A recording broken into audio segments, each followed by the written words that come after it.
मुझे कि नहीं, आपको किस चीज से फाइट करनी है? स्पिरिट से। और वो आपका एक्शन दिखाता है कि आप फाइट कर रहे हैं। सब जन खड़े हो जाओ, अपने हाथों को उठाओ।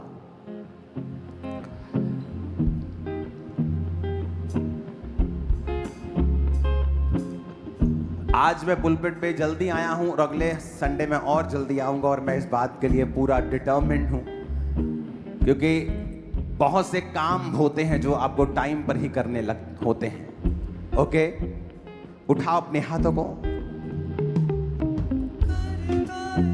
स्पिरिट, खुदा का स्पिरिट आज आपको भरेगा और खाली आप नहीं जाओगे।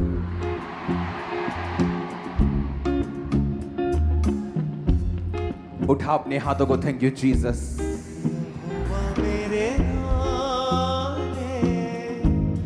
वो बड़ा बेमिसाल है, यहोवा मेरे नाल है, वो बड़ा बेमिसाल है, वो गली मेरी मोड़ डाले, वो गल्ला मैनू छोड़ डाले, वो गल मेरी मोड़ डाले, वो गल्ला मैनू छोड़ डाले, वो रहता मेरे नाल है, यहोवा मेरे नाल है, वो बड़ा बेमिसाल है। उठाओ अपने हाथों को। पिछले संडे मैंने आपको एक वीडियो दिखाई थी, मजा आया था देख के ना, कि मेरा परमेश्वर कितना परफेक्ट है। अगर आपने उस वचन को समझ लिया, आपके अंदर से डाउट खत्म हो जाएंगे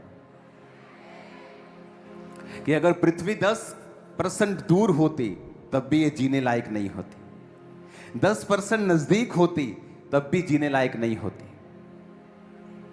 परमेश्वर ने उसे परफेक्टली रखा। किसके लिए? आपके लिए और मेरे लिए।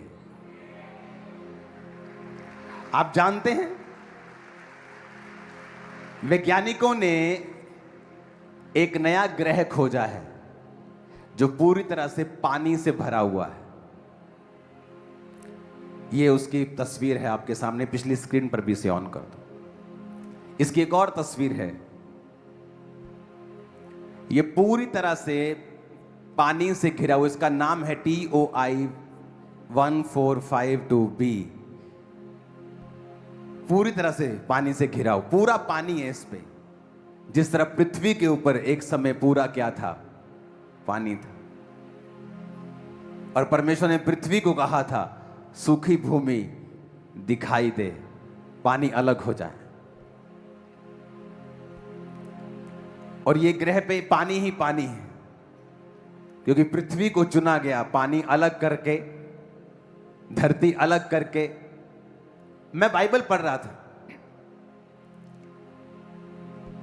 जब मेरे को बाइबल दी गई थी, छोटा सा नया नियम, तो बताया गया था कि मत्ती 1 से 17 तक पढ़ने की जरूरत नहीं, तुम 18 से पढ़ना।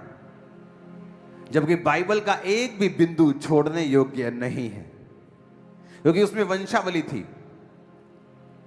मत्ती 1 उसकी 1 में लिखा है, अब्राहम की संतान, दाऊद की संतान, यीशु मसीह की वंशावली। अब्राहम से इसहाक, इसहाक से याकूब, याकूब से यहूदा और उसके भाई, यह वंशावली है।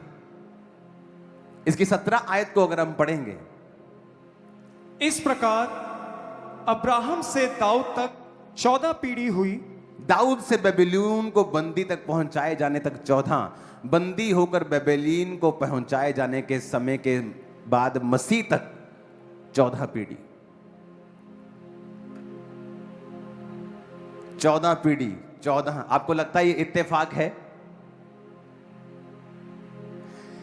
7 दिन में परमेश्वर ने सब कुछ बनाया, इंक्लूडिंग रेस्ट। ओके, 6 दिन बनाया और 7वें दिन रेस्ट की। आदमी को 6ठे दिन बनाया, क्योंकि वो 7वें दिन नहीं बनाया जा सकता, क्योंकि 7 नंबर परफेक्शन को और खुदा को दिखाता है। प्रकाशित वाक्य में आप 7 नंबर को सिर्फ क्राइस्ट के लिए प्रयोग होता देखते हैं। प्रकाशित वाक्य में 7 बार क्राइस्ट का जिक्र है, 7 टाइम्स। 7 दीवटें, 7 आत्माएं, 7 स्पिरिट्स। और आदमी को छठे दिन इसलिए बनाया गया क्योंकि 6 नंबर 7 के बिल्कुल करीब है। आदमी परमेश्वर के सबसे करीब, सबसे हूबहू उसके जैसा बनाया गया। पूरा वो परमेश्वर नहीं है, इसलिए 7वें दिन नहीं, छठे दिन बनाया गया। बाइबल का एक एक वर्ड एक भविष्यवाणी है। हमें लगता है कि परमेश्वर ये मेरी शादी की चिंता करता है क्या? इमेजिन करो, परमेश्वर जानता था कि अब्राहम से लेके दाऊद तक 14 पीढ़ी होंगे। उनकी शादियां किनके कंट्रोल में थी? परमेश्वर के। उनके बच्चे होना किनके कंट्रोल में था? परमेश्वर के। याकूब के 12 बच्चे होंगे, क्योंकि 12 का मतलब है गवर्नेंस।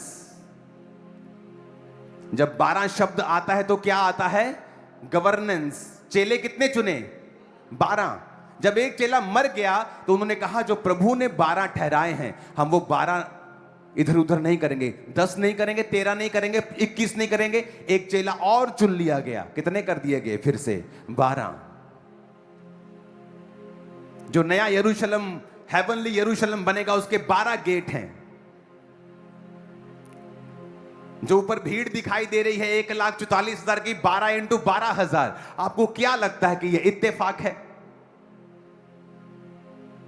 वो इतना परफेक्ट परमेश्वर है कि उसने एक एक नंबर तक लिख के रखा है, डिजाइन कर दिया है पूरी पृथ्वी को। जिस तरह उसने सूर्य को, चंद्रमा को, पृथ्वी को, ग्रहों को डिजाइन किया है आपके लिए और मेरे लिए। कितने मेरी बात को समझ रहे हैं? जीसस ने कहा 70 बार माफ कर, उसमें भी 7 आपको मिलेगा। यीशु मसीह ने सब्त के दिन अपनी पूरी लाइफ में सिर्फ 7 मिरेकल किए हैं, जो सिर्फ सब्त के दिन किए थे। 7 मिरेकल्स। रेवलेशन में सिर्फ 7 बार क्राइस्ट जीसस का जिक्र आएगा। 7 आत्माएं हैं, 7 स्पिरिट्स हैं, 7 ही दीवट हैं। आपको लगता है ये इत्तेफाक है? वो माइन्यूट, वो ऐसा परमेश्वर है, आपका दिमाग हिल जाएगा जिस दिन आप बाइबल समझ गए। मैं आपको बता रहा हूं।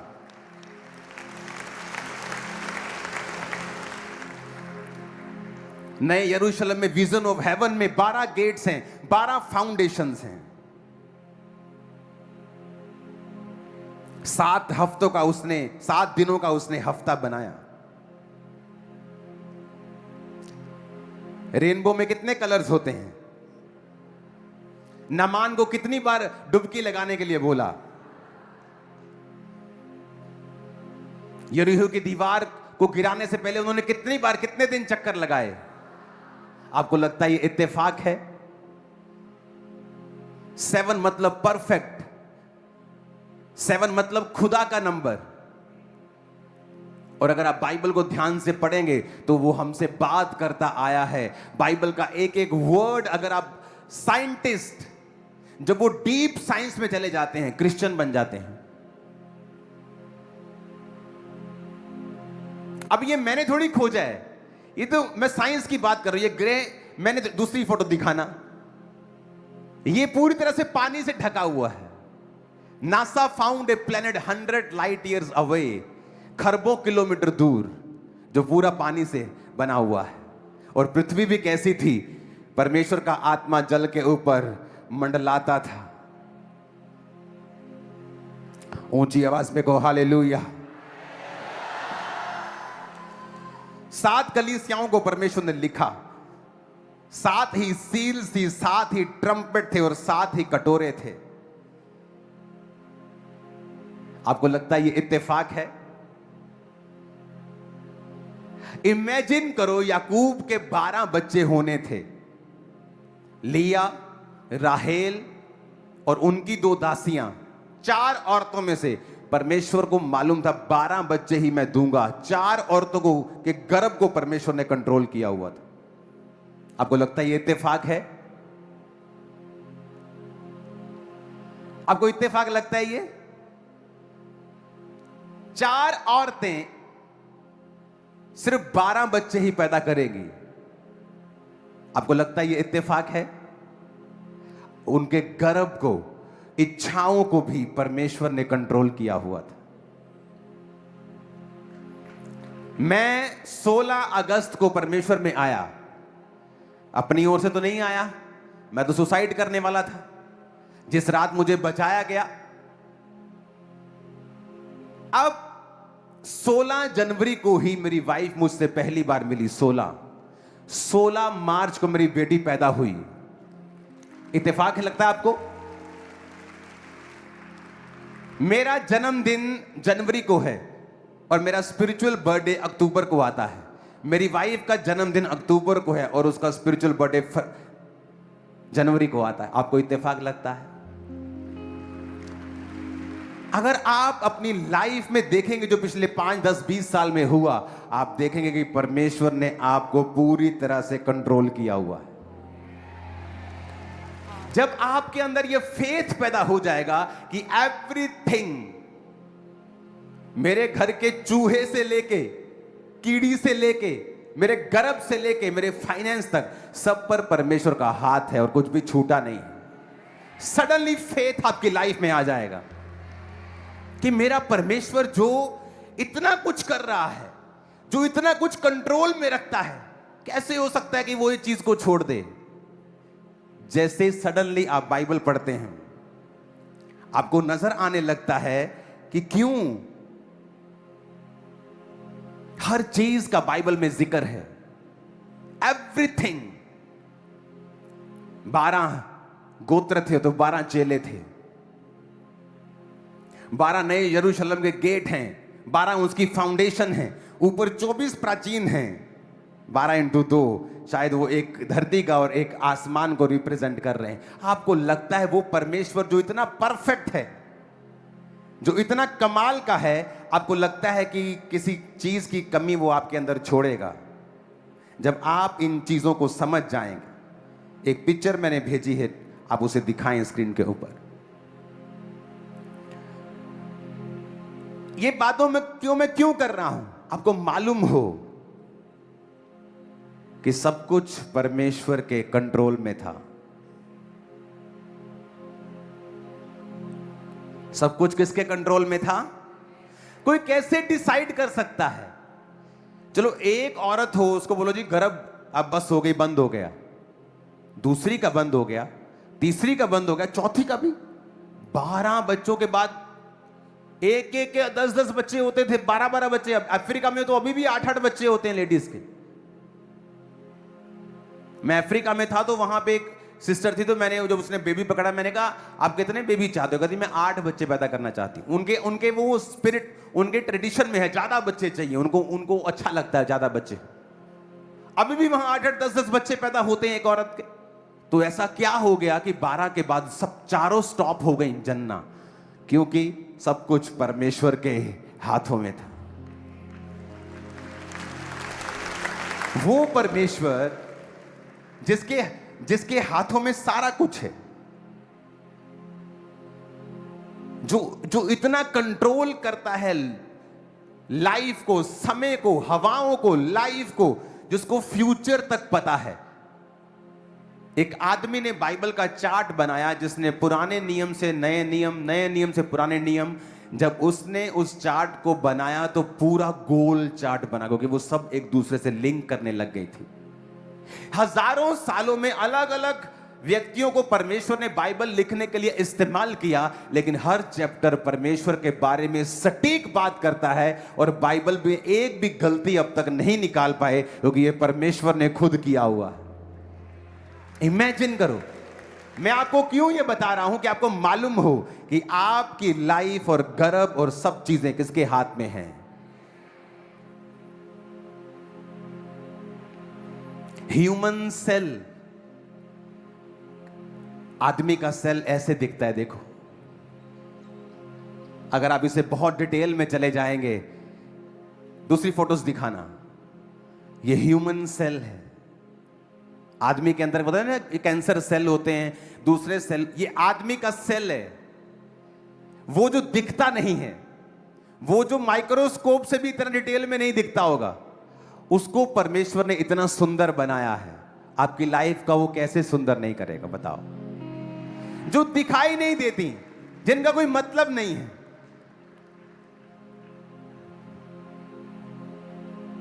ये कोई भद्दा सा भी तो दिख ही सकता था, पर परमेश्वर ने इसे सुंदर बनाया। आपके अंदर जो दिखाई नहीं देता वो इतना सुंदर है, जिसको अपना लहू मोल देके खुदा ने खरीदा होगा। आपको क्या लगता है क्या हाल करेगा वो आपका? जस्ट हमें समझने की जरूरत है कि वो परमेश्वर जिसने उत्पत्ति से लेके प्रकाशित वाक्य तक एवरीथिंग परफेक्ट डिजाइन किया है, उसमें आप भी हैं, मैं भी हूं, उसमें आप भी हैं। हमें प्रभु की प्रेजेंस में रहकर, उसकी प्रार्थना में बने रहकर उस डिजाइन को लेना होता है जो खुदा ने आपके लिए सोचा हुआ है। अगर आपको धर्म का चश्मा लगा है तो फिर भी आप वो नहीं ले पाएंगे। आपको किसी से डर है कि आप बपतिस्मा नहीं ले रहे हैं क्योंकि आपको लोग क्रिश्चियन बन गया कहेंगे, फिर भी आप उस आशीष के काबिल नहीं हैं। आप उस परमेश्वर को मान रहे हैं जिसने शुरू से, अब देखो किसने डिसाइड किया कि अब्राहम से लेकर दाऊद तक 14 पीढ़ी होंगे, बंदी बनाए जाने तक दाऊद से लेकर 14 पीढ़ी होंगे, दाऊद से लेकर मसीह तक 14। अरे वो एक पत्ता नहीं हिलता कहते परमेश्वर की मर्जी के बिना। उनके बच्चे भी खुदा की मर्जी से पैदा हो रहे हैं।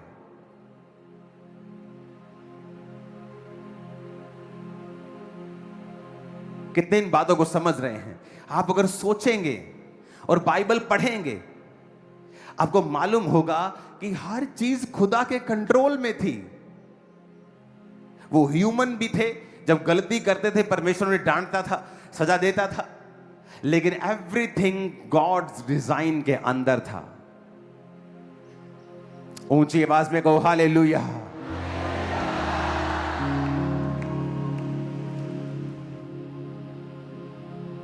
कितने मेरी बातों को समझ रहे हैं? मैंने मिनिस्ट्री को थर्सडे के दिन स्टार्ट किया था और थर्सडे के दिन ही मेरा बेटा पैदा हुआ था। आपको इत्तेफाक लगता होगा, लेकिन अब जब मैं अपनी जिंदगी को समझ रहा हूं, जब मैं बाइबल को समझ रहा हूं और अपनी लाइफ को देख रहा हूं, तो मुझे भी मालूम हो रहा है कि सब कुछ परमेश्वर के कंट्रोल में था। एवरीथिंग, कुछ भी इधर उधर नहीं। आप जैसे रियलाइजेशन में आते हैं कि मैं उस बड़े परमेश्वर को मानता हूं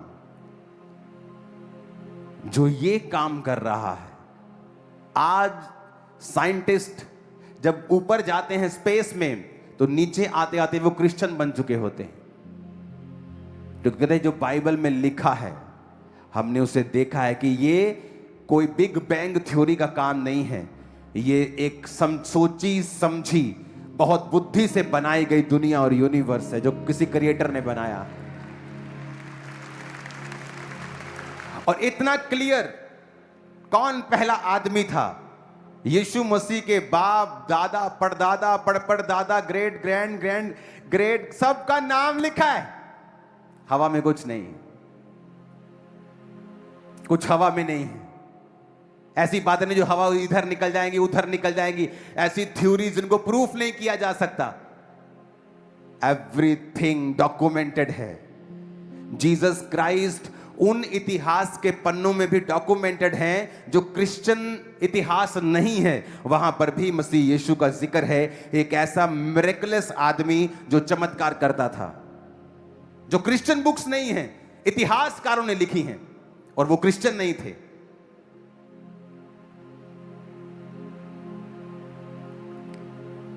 और वो परमेश्वर, जब हम बाइबल में पढ़ते हैं कि पृथ्वी बेडोल और सुनसान पड़ी थी।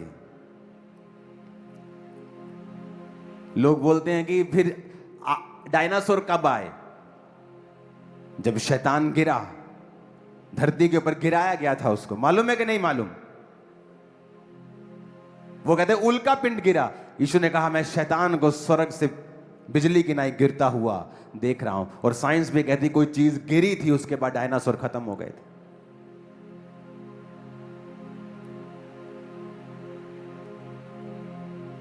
उस परमेश्वर को आप मानते हो जिसने आपके सेल को इतना ब्यूटीफुल बनाया है,